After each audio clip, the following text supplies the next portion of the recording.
जेवणाची सुट्टी झाली, आम्ही बसलो जेवायला. छान छान भाज्या बघा, मस्त अशी हरभऱ्याची सुकी भाजी, ओली भाजी त्यांनी सुकी करून आणली आहे. आणि छान अशी घेवड्याची बियाची उसळ आणली आहे. तिकडे वांग्याची भाजी आहे, त्यांनी पण थोडीशी तिकडे हरभऱ्याची भाजी त्यांना दिली आहे. आणि आमचं काय तर डाळीची आमटी, इकडे जवसची चटणी, थोडी वालाची उसळ, असं आहे आमचं दुपारचं जेवण. मी घेतल्यात घेवड्याच्या शेंगा आणि इकडे बोर आणलेत आत्यानी. छान बोर आहेत, मस्त झाडाची अशी गोड बोर आहेत ही.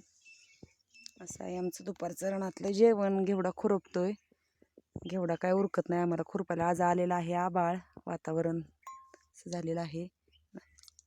तर या सगळ्यांनी जेवायला. कसं वाटलं रानातलं जेवण ते पण सांगा.